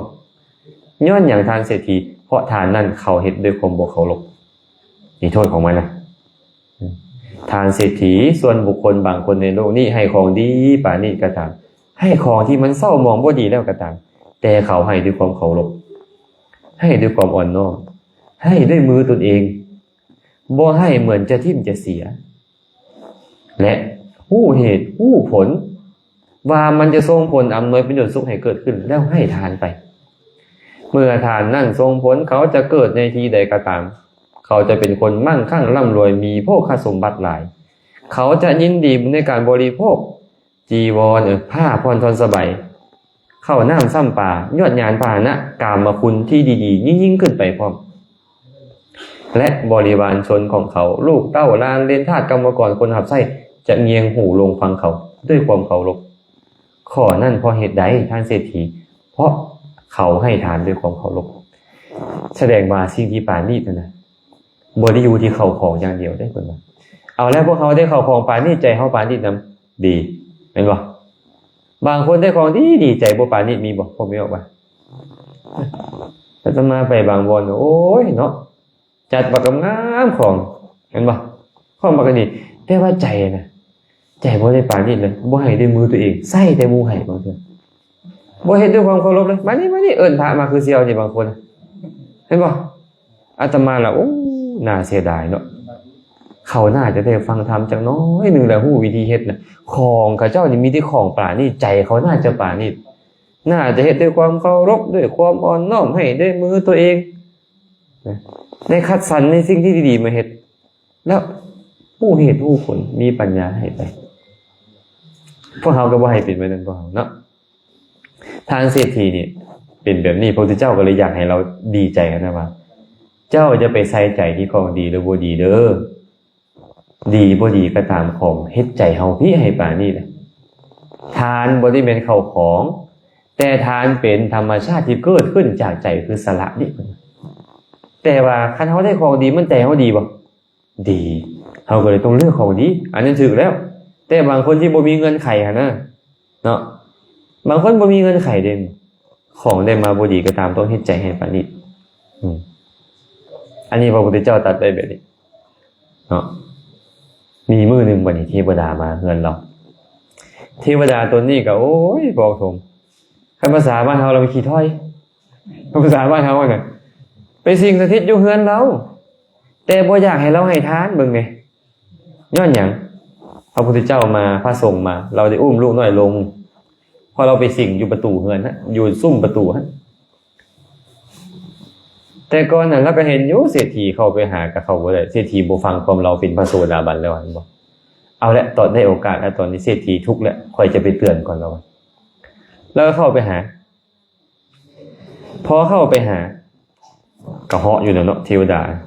เจ้าเป็นไผเศรษฐีก็ถามค่อยเป็นเทวดาสิงสถิตอยู่ซุ่มประตูเฮือนเจ้านี่แหละมาเฮ็ดหยังเนาะสิมาให้โอวาทเจ้าว่าซั่นอ้าวลองโอวาทมาเบิ่งดูเศรษฐีย้อนเจ้าให้ทานหลายเกินไปเจ้าบำรุงอุปถากพระสมณะโคดมพร้อมด้วยสาวกของเราเลยเป็นเหตุให้เจ้าทุกข์ลงเนี่ย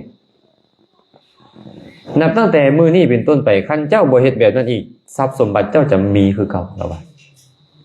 โอ้ก็เป็นตาดีใจเลยเนาะยองสำดีเนาะดีใจบ่ล่ะอาตมาว่าก็เป็นตาดีใจแล้วทรัพย์สมบัติเสียบ่ก็หลายมันสิขึ้นมาคือเก่าสิเซาให้ทานบ่พวกเฮาคันพวกเฮาก็ได้ยกทุ่งข่าวก็ได้บ่ให้ก็ได้คันขอแค่มีทรัพย์แม่นบ่พอให้ทุกมื้อนี้ก็อยากได้ทรัพย์คนโดยส่วนหลายเป็นแบบนั้นได้เป็นบ่เศรษฐีนี่บ่จังซั่นได้หมดแล้วบ่อันแนวสิมาให้โอวาทนะหมดเท่านี้บ่ว่าซั่นแม่นแล้วหมดแล้วว่าซั่นคันซั่นละหนีจากเงินข่อยซะไล่เทวดานี่เลยยังไม่ออกไอ้เฮานี่ย่านเทวดาพวกเฮาย่านเทวดาย่านผีที่ไปย่านเขาหยังก็มีศีลมีธรรมอยู่นี่เนาะอันนี้ย่านพวกเฮาเขาเฮ็ดบักไม้ตกใส่หลังคาเฮือนก็ได้ไปแก้บะแก้บ่นแล้วเบิ่งมั้ยโอ้ยคันเฮงคืออาจารย์คันละยุ่งแน่น่ะเฮ็ดลมพัดทับอันหัวจนน้อยแตกพุ่นน่ะลมพัดอันทับอันศาลาล่มทับหัวจนน้อยมันบ่อันนี้พวกเฮานี่เนาะเฮ็ดจริงไม่ตกใส่หลังคาไปเสียเคราะห์แหละเบิ่งมั้ยไอ้ความย่านน่ะเฮาบ่เข้มแข็งเด้เฮาบ่เข้มแข็งเศรษฐีนี่ไรเลยหมดเท่านี้บ่คันหมดเท่านี้หนีจากเฮือนข่อยบ่ต้องอยู่เฮือนข่อยแล้วว่ะอยู่บ่ได้ผู้มีศีลไรหอบลูกหนีบัดนี้ไปขอให้เทวดาตัวอื่นซอยเขาก็บ่ซอยตายย้อนปากเจ้าหั่นแหละครับว่าเจ้าเว้าเองเจ้าแก้เองเจ้าเว้าเองเฮ็ดเองแก้เองลดว่าซั่นไปหาเทวดาตนใดเขาก็บ่ซอยต้องไปขอให้ท้าวสักกะเทวราชซอยท้าวสักกะเทวราชก็โสดาบันน่ะเนาะโอ้ซอยบ่ได้ดอกคันเป็นอันนี้เจ้าเฮ็ดเองนี่นะเอาสิซะค่อยมีวิธีค่อยแนะนำวิธีให้เด้อทรัพย์สมบัติของเราที่คนไปยืมไปนะแล้วบ่ใช้คืนให้เจ้าปลอมตัวเป็นเจ้าพนักงานแล้วไปเอาคืนให้เราและทรัพย์สมบัติของเราที่ถูกน้ำเซาะลงไปให้เจ้าไปขนมาใส่คลังเราและยังมีทรัพย์สมบัติที่บ่มีเจ้าของอยู่ใต้มหาสมุทรบนนั้นให้เจ้าไปเอามาให้เราแม่และไปขอขมาลาโทษเราค่อยคิดว่าเราต้องอดโทษให้แหละเฮ็ดตามที่เวลาตัวเนี้ยปลอมตัวไปเฮ็ดเป็นเจ้าพนักงานไปเอาไปฟ้องคืนนะฟ้องเอาเงินคืนได้หมดและก็ทรัพย์ที่ถูกเซาะเจือนไปก็เอามาไว้ให้หมดทรัพย์สมบัติที่บ่มีเจ้าของก็ไปเอามาไว้มาคือเก่ามาเนี่ยมาลักษณะเก่านั่นแหละเหาะมาคือเก่ากลางคืนเข้าไปสู่ห้องเราก็ถามมาจังอีกมาขอโทษเจ้าเศรษฐีพุ่นเงินค้างเจ้าเต็มหมดแล้วก็ค่อยเอาเงินเอาคำมาให้แล้วเพิ่นว่าอยากให้ขอโทษนะค่อยมาขอโทษเจ้าแต่ว่าเศรษฐีนี่นะเราเป็นคนฉลาดนี่เราฮู้ว่าเป็นมิจฉาทิฏฐิเทวดาตัวนี้เฮ็ดจังได๋ให้เราได้เฝ้าพระพุทธเจ้าและได้ฟังธรรมบ่ว่าซั่นค่อยบ่ยกโทษให้ดอกนอกจากว่าเจ้าจะไปขอโทษพระศาสดาของข่อยเพราะเจ้าบ่ได้เว้าให้แต่ข่อยเจ้าว่าให้พระศาสดาข่อยพร้อมว่าพระศาสดาข่อยนี่เข้ามาเฮือนข่อยแล้วข่อยได้ให้ทานคันเพิ่นอดโทษให้เจ้าข่อยจังสิอดโทษให้เพิ่นว่าแท้ที่จริงเพิ่นบ่ได้ผูกโกรธอาฆาตขนาดนั้นดอกแต่อยากให้เทวดาเนี่ย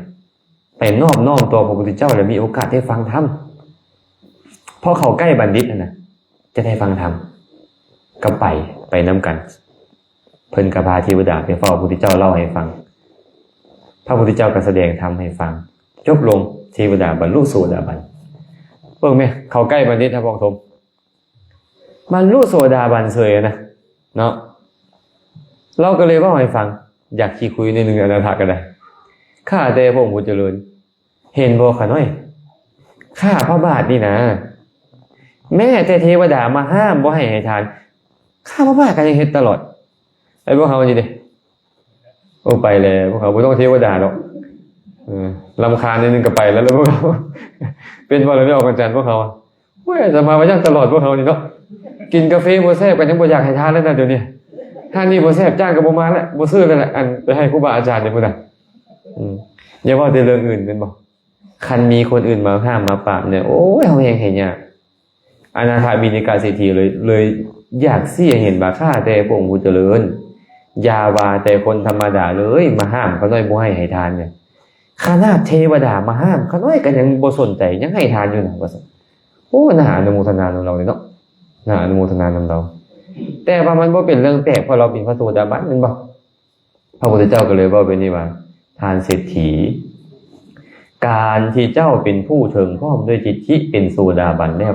ถูกเทวดาห้ามแล้วบ่ให้ทานน่ะเป็นเรื่องธรรมดาเพิ่นว่าบ่น่าอัศจรรย์อีหยังดอกเรื่องเคยมีมาแล้วเด้อท่านเศรษฐีในอดีตการนี่นะบัณฑิตนักปราชญ์ในสมัยก่อนแม้แต่ถ้าพญามารนี่นะมาบันดาลกองทานเพลิงหลุมทานเพลิงเหมือนกับอเวจีนรกอยู่เรากันยังบ่ได้เก่งกว่าข้ามกองไฟนั้นไปให้ทานได้แล้ววะอันซ้ำเจ้าเรื่องธรรมดาเจ้าเป็นโสดาบันแต่เราเป็นปุถุชนเราเฮ็ดได้เศรษฐีก็เลยอยากเห็นขอนิมนต์พระองค์เอาเรื่องมาเล่าให้เขาได้ฟังได้เป็นเรื่องเรานี่นะพระพุทธเจ้าเลยบอกว่าในอดีตการพระโพธิสัตว์คืออดีตชาติของพระพุทธเจ้านี่นะเสวยชาติเป็นเศรษฐีเนาะในสมัยนั้นเองมีพระปัจเจกพุทธเจ้าพระองค์หนึ่งเข้าสมาบัติ7 มื้อแหละคันเข้านิโรธสมาบัติ7 มื้อบ่ได้กินข้าวมื้อที่8ตายเพิ่นก็ออกมาจากสมาบัติแล้วไปบิณฑบาตเพิ่นก็พิจารณาไปว่าสิไปโพดผู้ใดเนาะโอ้เศรษฐีคนนี้มีศรัทธาดีเด้เอาละค่อยจะไปโพดเศรษฐีคนนี้แหละเพิ่นก็เหาะไปแล้วก็ไปยืนอยู่หน้าประตูเรือนของเศรษฐีพญามารนี่ไอ้คำว่ามารนี่แปลว่าผู้ให้ตายมาระนี่แปลว่าผู้เฮ็ดให้คนอื่นตายจากหยังตายจากกุศลคุณงามความดีเราเลยชื่อว่ามารเราอยากให้พระปัจเจกกับพระพุทธเจ้านี่ตายคำว่าได้กินข้าวมื้อนั้นเราจะตายเด้ขั้นเลยเที่ยงไปแล้วเพิ่นก็บ่กินแล้วเพิ่นก็ยอมตายแล้วนะเนาะและอยากให้เศรษฐีคนนี้บ่เฮ็ดบุญแล้วก็ไปแล้วก็บ่ได้สนเลยเนาะบันดาลหลุมทานเพิ่งมักใหญ่เลยเลิกขนาดเลยไฟลุกพุ่มอยู่ทานเพิ่งลุกขนาดตอนที่เศรษฐีเร็วเห็นพระปัจเจกกับพระพุทธเจ้าเราบ่คันมาเศรษฐีก็เลยไปเอิ้นคนใส่มาอาหารที่เฮ็ดไว้เพื่อค่อยแล้วบ่แล้วว่าซั่นเอามาแล้วเอาไปให้ถวายทานแก่พระปัจเจกพระองค์นั่นเด้อคนใส่ก็ลงไปเลยบอกถงฝ้าจับภาสนะ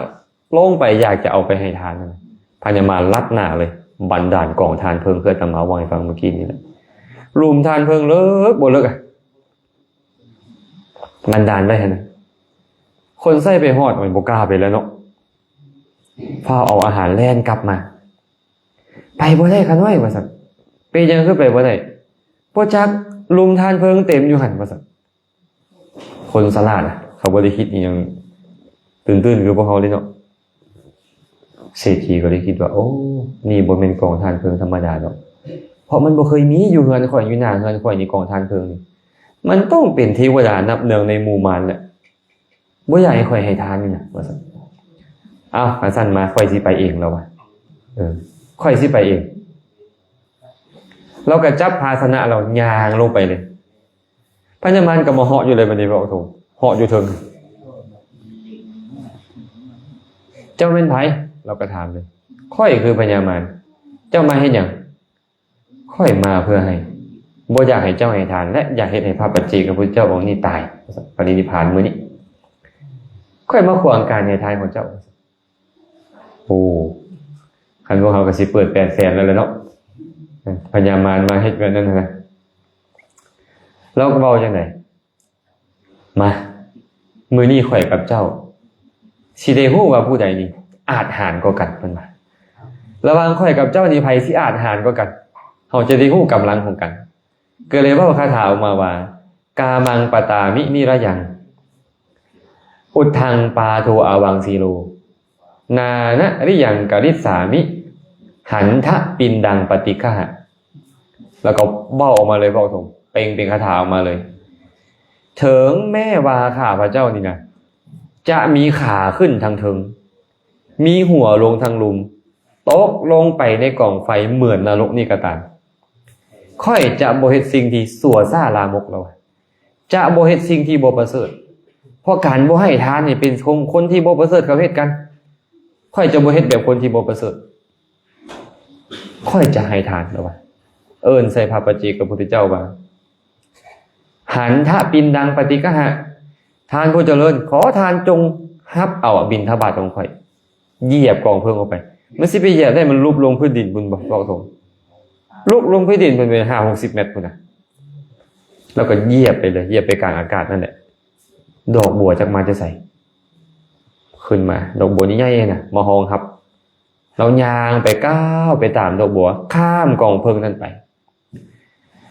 เอาอาหารใส่ลงในบาตรพระปัจเจกพุทธเจ้าขอท่านจงได้รับความสวัสดีให้เลยพญามารนี่นะให้แพ้ดิเฮ็ดปานนี่เขายังบ่ย่านนะเนาะพระพุทธเจ้าก็เลยเล่าเรื่องสู่ฟังว่าเห็นบ่เศรษฐีอันเจ้าเป็นพระโสดาบันเทวดามาห้ามมาปรามแล้ว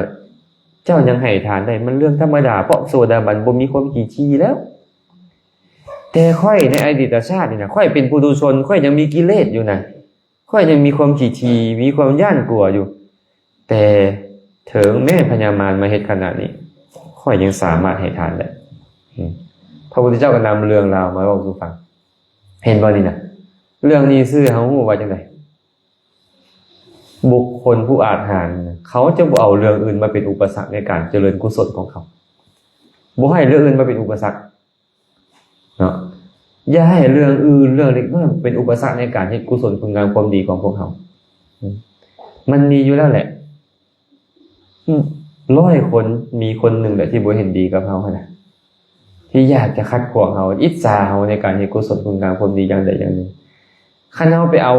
สิ่งที่เขาคนใดคนหนึ่งคิดแล้วมาเป็นการบั่นทอนกุศลคุณงามความดีของเฮานี่เฮาก็จะบ่ได้เฮ็ดบุญกุศลอีหยังเลยแม่นบ่บางครั้งนี่เฮาก็ต้องได้ฝืนต้องได้ฝืนเพื่อให้เจริญกุศลคุณงามความดีได้เนาะยกเรื่องราวมาเว้าสู่ฟังก็เพื่อให้กำลังใจเจ้าภาพมื้อนี้นะว่าเจ้าภาพเดินทางมาโอ้บ่แม่นธรรมดา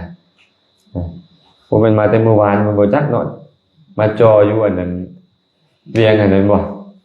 บางคนก็ได้มาก็ได้ออกมาแต่เช้ามาขึ้นรถโอ้มาฮอดนี่ก็ใช้เวลาโดนเติบแต่ยังเสียสละมาได้อาตมาว่าเป็นเรื่องที่เฮ็ดได้ยากเนาะเป็นบุคคลที่น่าสรรเสริญนั่นไปเพราะว่าบ่แม่นเฮ็ดได้ง่ายๆคนที่เขามีเงินไขหลายกว่านี้แต่เขาก็ยังบ่สามารถเฮ็ดได้เป็นบอกตรงอันนี้เฮานี่มีเงินไขซะนี่เฮาสามารถเฮ็ดได้ถือว่าเฮาได้เฮ็ดสิ่งที่ควรเฮ็ดแล้วโดยเฉพาะการมาในสถานที่นี้ได้มาอุปถัมภ์ค้ำสู่พระสงฆ์พระเจ้านี่นะเพิ่นเว้าให้ฟังนี่ก็ลำบากสมควรเด้เนาะบ่คือบ้านเฮาไปบิณฑบาตจังพอได้อยู่พี่ก็มีแต่ข้าวนี่แหละว่าเดี๋ยวอาหารก็บ่มีซ้ำบ้านใหญ่อยู่ได้แต่ว่าบ่นิยมคือนิยมแนวนึงเนาะคือบ้านเฮาก็นิยมอีกแนวนึงแม่นบ่ก็เลยต่างเนี่ยแต่โดยความที่ครูบาอาจารย์ก็มันอยากสร้างอยากสาสถานที่นี้ให้เป็นที่พักพิงจิตใจของญาติโยมที่อยู่แถวใกล้นี่แหละเขาก็ได้มาเป็นส่วนหนึ่งถึงเขาบ่ได้มีกำลังหลวงหลายอย่างก็ถือว่าเขามาเป็นส่วนหนึ่งนะส่วนหนึ่งในการสนับสนุนเพิ่นอันอื่นบ่คันว่าดอก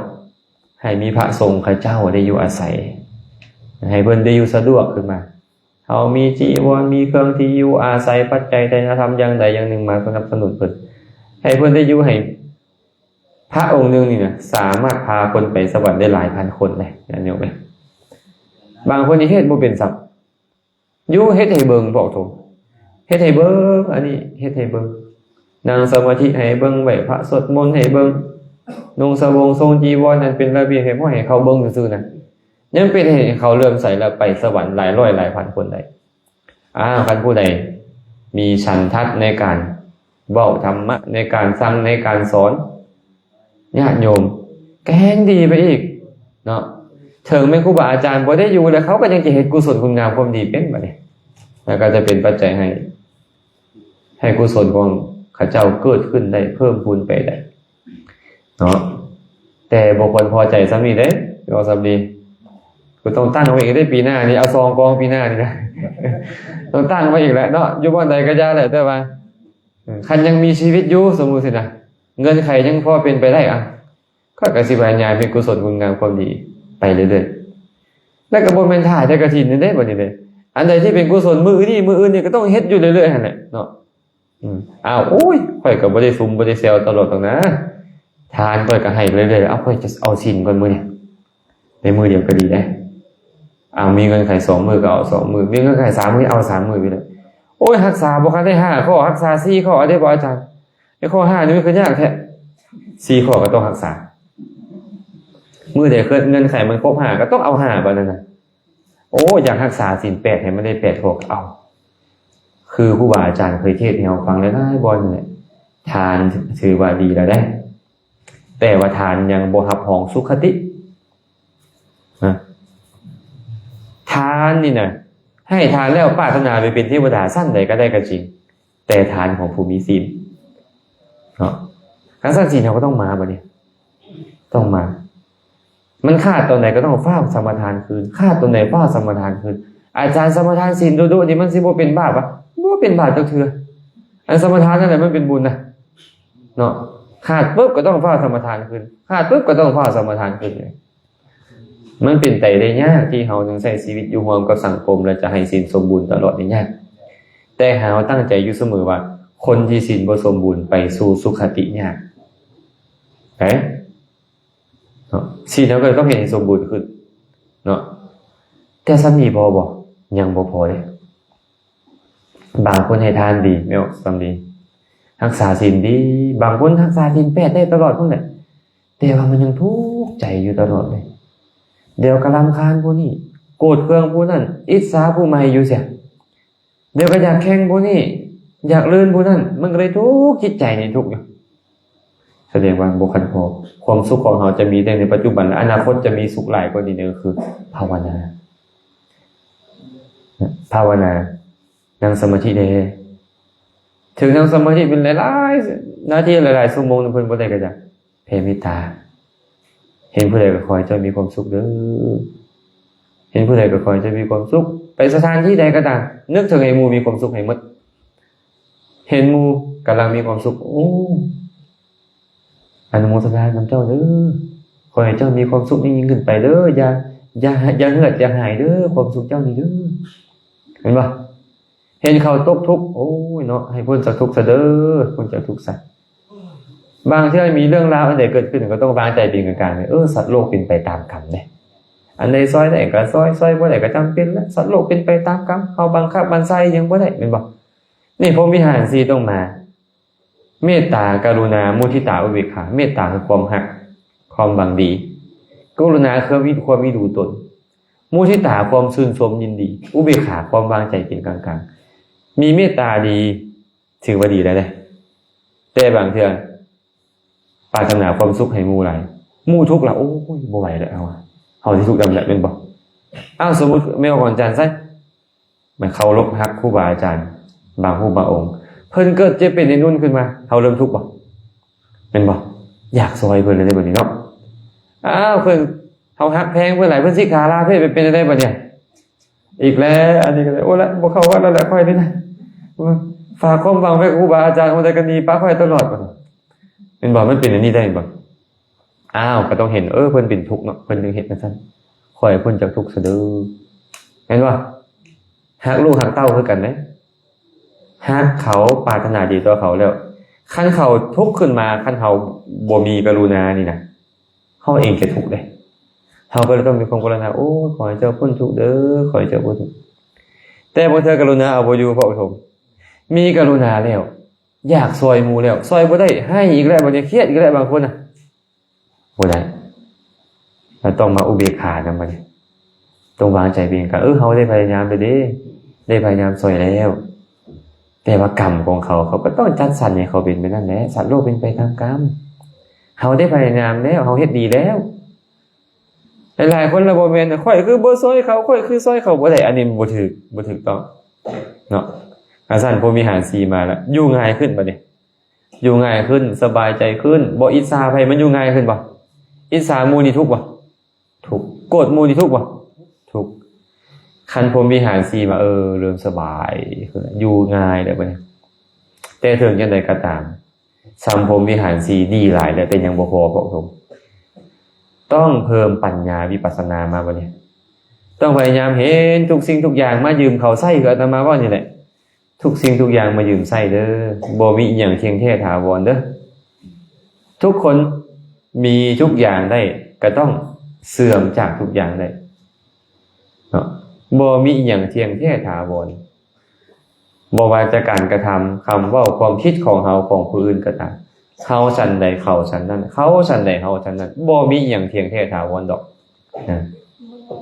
คันบ่ความบ่เที่ยงขึ้นมาแล้วมันบ่ยึดบัดนี้เฮาทุกซุมื้อนี้ย้อนหยังยึดของเฮาเป็นบ่ของคนอื่นเสียหายกินข้าวแซ่บเซยอยู่พี่เต้นระวงเซยเป็นหยังคือบ่ทุกข์พุ่นน้ำท่วมเลยอยู่พุ่นน่ะเขื่อนไฟไหม้เลยยังฟังเพลงเต้นระวงเสยบ่ปกติบ่ทุกข์ย้อนหยังของเขาคันของเฮาเด้ทุกข์ได้เนี่ยเริ่มทุกข์มาแล้วผัวเฮาเจ็บเป็นอุ่นเมียเฮาเจ็บเป็นอุ่นทุกข์บ่ลูกเฮาบ่สบายทุกข์แหละแม่เฮาบ่อยู่บ่ดีทุกข์เลยนี่เข้าของวัตถุเฮาเปลี่ยนแปลงไปเป็นของคนอื่นหรือกลายเป็นอย่างอื่นทุกข์แม่นบ่อันนี้เฮาทุกข์นั่นเฮายึดอยู่เนี่ยไอ้ตัวปัญญาบ่เกิดขึ้นมันบ่ถ่ายถอนตัวนี้ได้แล้วจะเป็นเหตุให้เฮาเวียนตายเวียนเกิดอยู่นี่แหละและทุกคนเกิดมาแล้วต้องแก่ต้องเจ็บต้องตายต้องพัดพรากจากของหักแน่นอนต้องพ้อสิ่งที่บ่หักบ่น่าพอใจแน่นอนต้องผิดหวังแน่นอนและผิดหวังนี่สุขบ่ทุกข์แม่นบ่พัดพรากจากของหักของแหนเด้ทุกข์ได้พ้อสิ่งที่บ่น่าพอใจทุกข์แก่ก็ทุกข์ตายก็ทุกข์เจ็บก็ทุกข์อยู่เนี่ยย้อนหยังย้อนเฮาบ่มีปัญญาตัวนี้เอาสมมุติไว้ไม่ออกสมมุตินี่เกิดอีก10ชาติเกิดมาเท่าใดก็บุญเป็นเฒ่าปัญญาเป็นนางกษัตริย์กษัตริย์สมมุติซะร่ำรวยไปไสนี่โอ๊ยบ่ได้ลำบากแต่ว่าไม่ออกสมมุติต้องแก่เด้ต้องเจ็บเป็นอุ่นต้องเป็นมะเร็งต้องตายมันบ่ต้องนี่มันเป็นแท้ๆเด้นี่มันเป็นอีหลีเป็นนี่ชีวิตของสัตว์โลกนี่แม่นบ่มันพ้นบ่ได้จากความแก่ความเจ็บความตายและไม่ออกสมมุติต้องพัดภาคเลยมีสามีลูกมีเต้ามีสมบัติทั้งหลายไม่เอาสมมุติต้องพัดภาคจากมันและสิ่งใดที่ไม่เอาสมมุติบ่มักไม่เอาซ้ำนี้บ่มักไม่เอาสมมุติต้องพบพ่อทุกบ่มีความหวังกันบ่ของสมมุติหวังแหละหวังอยากได้นี่อยากได้นั่นอยากให้ผู้นี้เป็นแบบนั้นให้ผู้นั้นเป็นแบบนี้เนี่ยขี่รถไปนำกันเห็นทางเพนะอุ้ยพุ่นน่ะเพิ่นเหลือใจนะอันหวังอยากให้ผู้นั้นมาเฮ็ดให้เขาแล้วบ่มาเฮ็ดนะเดี๋ยวนี้ทุกว่าขนาดสมัยกันทุกว่าแฮงน่ะทั้งๆที่มันก็อยู่ของมันเป็นนั่นน่ะหนทางก็ได้ก็เรียกว่าเฮาหวังเฮามีความหวังนั่นบ่มันก็เลยเฮ็ดให้เฮาทุกข์เกิดมา10ชาติเฮาต้องพ้อแบบนี้10ครั้งเกิดมา100ชาติเฮาจะพ้อแบบนี้หลาย100ครั้งมันเป็นเหตุให้พวกเฮาทุกข์เพราะฉะนั้นพวกเฮาก็ต้องได้มาพยายามเนาะพยายามที่จะเฮ็ดกุศลแบบภาวนาปัญญาให้มันเกิดขึ้นได้กุศลแค่ทานดีหลายแล้วแต่ยังบ่พอต้องมีศีลแล้วก็ยังบ่พอต้องเพิ่มสมาธินำสมาธิแล้วก็ยังบ่พอปัญญาต้องมาคัน4อย่างนี้สมบูรณ์สบายครับบ่ต้องย่านกลัวตัวอบายแล้วบ่ไปอบายแน่นอนเห็นบ่ข่อยใจดีอยู่แล้วแต่ก่อนตายข่อยก็มีวิปัสสนาดีอยู่แล้วฝึกมาดีแล้วใจข่อยบ่เสียหายแน่นอนตอนใกล้ตายคันใจบ่เสียหายเจ้าไปไสเจ้าก็ไปสวรรค์แม่นบ่ได้ฟังธรรมต่ออยู่สวรรค์บรรลุผลนิพพานไปก็บ่ต้องไปเข้าถึงอบายทุกขติวินิบาตอีกคันทานดีศีลบ่มีไปเกิดเป็นหมาเป็นแมวได้เด้เห็นบ่ไปเกิดเป็นหมาเป็นแมวมีอยู่มีกินดีหมาแมวของเศรษฐีต่างๆแต่ว่าได้สัมพันธ์แล้วคันศีลดีบ่มีทานได้เกิดเป็นมนุษย์ได้ทุกข์ยากเอาบ่ล่ะก็บ่เอาอีกแล้วเนาะท านดีศีลดีเกิดเป็นมนุษย์พร้อมร่ำรวยพร้อมแต่ขี้ห้ายเอาบ่ล่ะแมวสำเนียก็บ่อีกแหละเอาบ่ขี้ห้ายจังได๋เนี่ยเจ้ามาโกรธมาเคืองเขาอ่ะมักบ่พอใจผู้นี้ผู้นั้นสมาธิต้องมาได้ป่ะเนี่ยเมตตาต้องมาแม่นบ่อิสาหมู่ก็บ่มียศถาบรรดาศักดิ์บ่มีบริวารเฮามีมุทิตาอยู่เฮาก็บ่ต้องไปพ้อไปนั่นแม่นบ่แต่ว่าถึงเจ้าจะมีทั้งทานทั้งศีลทั้งสมาธิดีก็ยังบ่พออยู่เพราะยังเวียนว่ายตายเกิดเด้ปัญญาสำคัญจะเฮ็ดให้เราออกจากการเวียนว่ายตายเกิดพอเกิดทุกครั้งทุกครั้งแหละนั่นนี่ก็พลิกไปพลิกมาเนี่ยพอออกสังเนาะมันมีขานี่นะมันทุกเรื่องขานี่นั่นมีบ่ล่ะคนเกิดมาแล้วจะบ่มีขานี่ยากอยู่เลยอาตมาว่า100คนก็บ่มีผู้หนึงได้คนเกิดมาบ่มีขานี่เนาะขนาดเกิดเป็นมนุษย์เลยหากเกิดในอบายเลยทุกข์แห่งกว่านี้ท่านเนาะก็ขออนุโมทนานำเด้อขออนุโมทนานำเจ้าภาพมื้อนี้ก็ใช้เวลามาน่าจะพอสมควรแล้วแหละคือสิบ่ได้ถามอีหยังดอกมื้อนี้เพราะว่าสิได้กลับไปเตรียมตัวอยู่บนพักบนเสาเลยเนาะขออนุโมทนาเจ้าภาพมื้อนี้ก็ไม่ออกพอแข็งซักไม่ออกสำลีพร้อมด้วยโยมแม่โยมเอ้ยไอ้น้องเพื่อนมิตรสหายเมื่อสุขุสุคนที่มาพร้อมกันเป็นเจ้าภาพเจ้าศรัทธา